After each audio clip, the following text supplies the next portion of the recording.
Growing Sounds is a series of cross-curricular workshops mixing science and engineering with music and physical theatre. Today the team are visiting St Saviour's and St Olave's School in London. By the end of the day, having explored aspects of physics, drama, music and biology, the Year 7s will get the opportunity to make their own musical instruments. But they'll have to build them out of fruit and veg.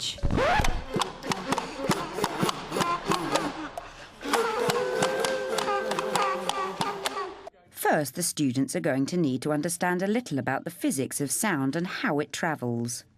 So Steve begins with a demonstration of waves, starting with one which everyone knows. Do you know how to do a Mexican wave? Let's start with you. Go, go, go, go, go, good. Now faster, much faster, much faster. Faster still, much faster. Faster, faster, quick.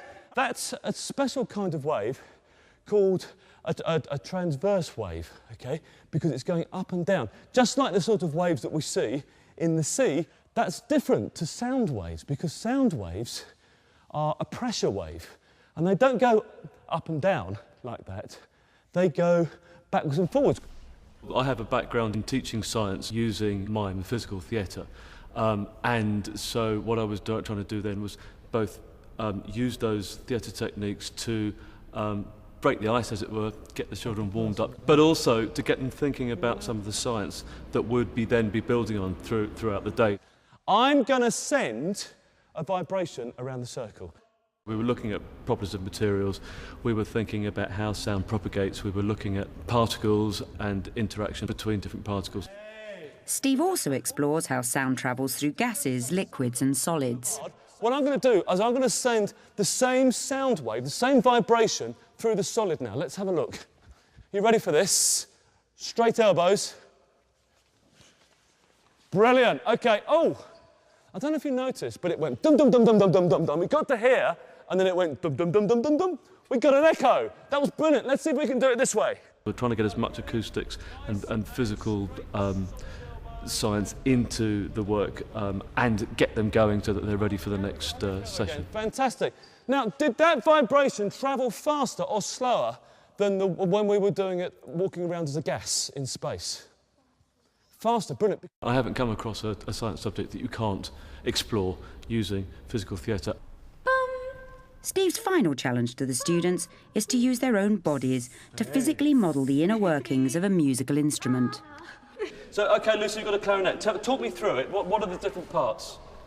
She's the person blowing into the reeds. OK. And she flaps. Yeah. Flap. OK. Then she passes the air into the tube. Right, so the air's now vibrating. And it's going through the tube to the person out of it. Fantastic. OK.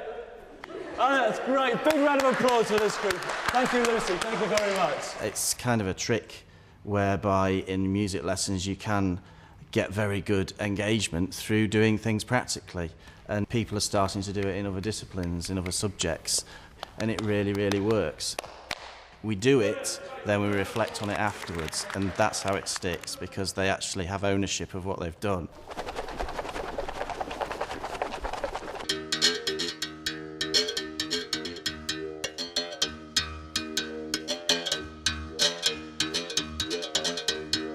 In my part of the session, obviously we're using music. Music is the key creative force there. But it's not just music, it's sharing a universal idea with the young people that rhythm is at the center of life.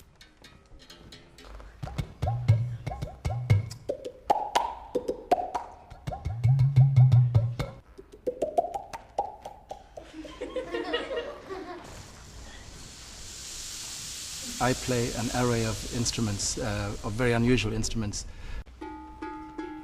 most of which are an extension of ideas developed in Africa, you know, in sort of rural communities where people make music out of anything they find.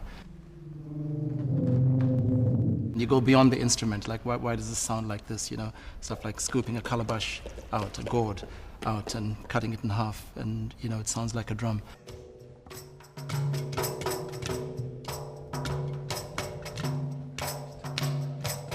Water drummers, come in.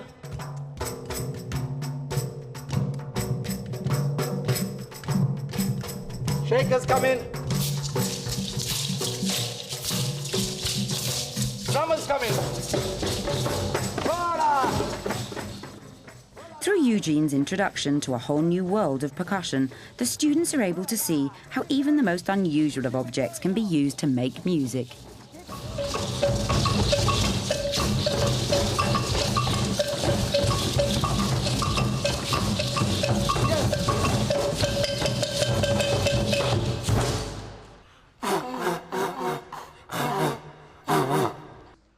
But before the girls get the chance to begin making their own instruments, it's Ray's turn to introduce them to some plant science.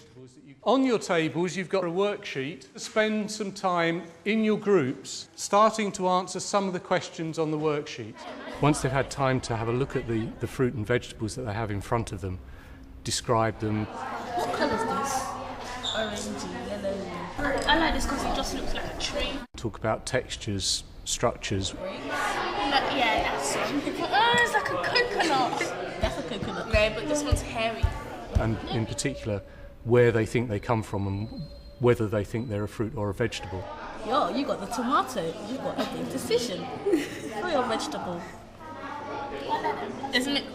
The fake tomato is completely different. But it's red. I'll take it out. Then we moved on today to just revise the parts of plants and then to get into a discussion about these fruits and vegetables and where did they come from on the plant. But you think it might hang off of a tree because it's got a stalk? Yeah, like that. Yeah, okay, but that's a good reason. Yeah, you've got a reason for what you're suggesting. That's really good. And eventually trying to tease out what is a fruit, what is a vegetable. What's going on here is that we're actually using two different ways of classifying things. Yeah, the difference is with a fruit, you're saying it's a particular part of the plant. With a vegetable, you're saying that's just the way that we use it. So we can take any part of the plant, which might be a leaf, it might be a fruit, it might be the stem, it might be the root, and we cook it up, we use it as a vegetable. In the past, with a bit more time, we've gone off in the direction of talking about why plants are important to us. We've gone off in the direction of talking about genetic variation, or we've got into healthy eating. Why eat 5 fruit and vegetables a day, why different colours? So there's lots of ways that you can go with it. Finally, it's time for the girls to get those creative juices flowing. We're going to make a musical instrument out of your fruit or vegetable.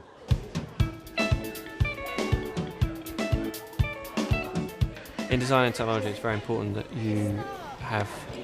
you're able to be creative and use materials imaginatively.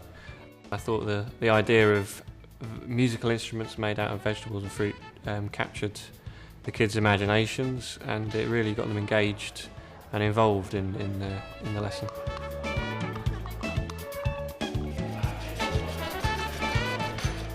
He didn't really actually model anything. He didn't say you could take a cucumber and you could do this. And I was stood there and I was thinking, are they going to do this? Can they actually create these instruments?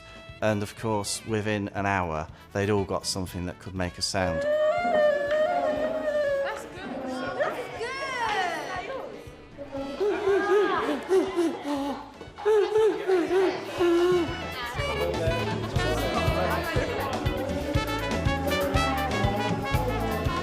What are you doing? I'm going to make shake hollow it. I'm going to hollow it, put something in it, and then shake it. You have to blow a raspberry down it.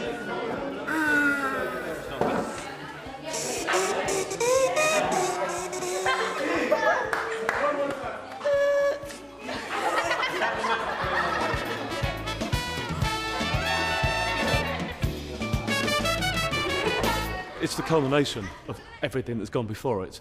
They're obviously going to incorporate what they've learnt through the creative approach to learning about science and about acoustics.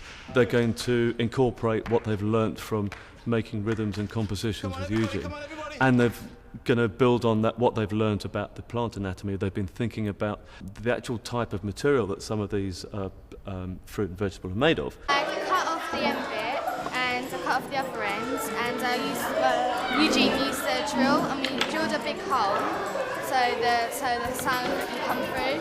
And these are for the notes, so I could use different notes too. I made some clappers out of coconuts.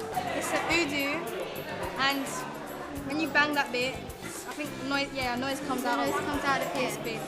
I made a blowhorn out of a cucumber, and I put grapes in to make a design, 2 different colours, and I stuffed it with a melon to make more noise.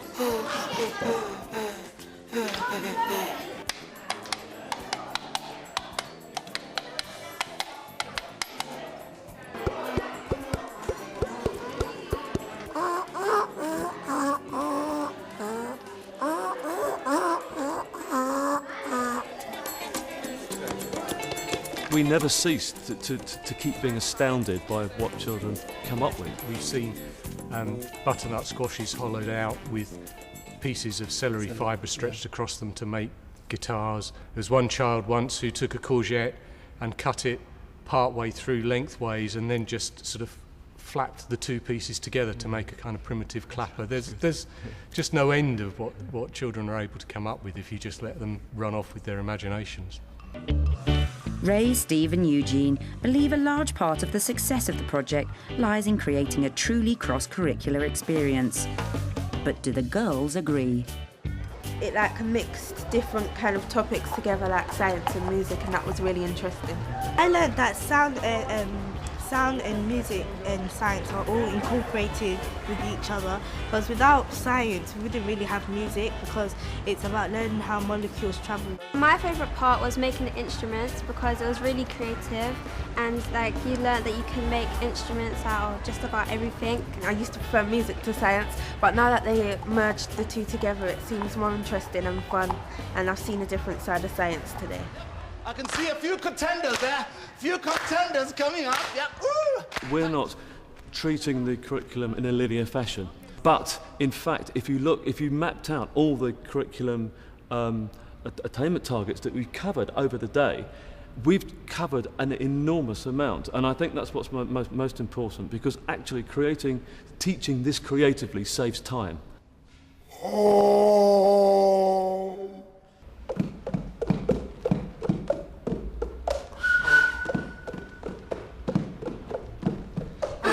One of the things that we would normally do that we really didn't get the time to do today is actually hand over the leadership over to teachers, so that by the time we're winding up, by the time we're finishing it, actually we're not leading the workshop.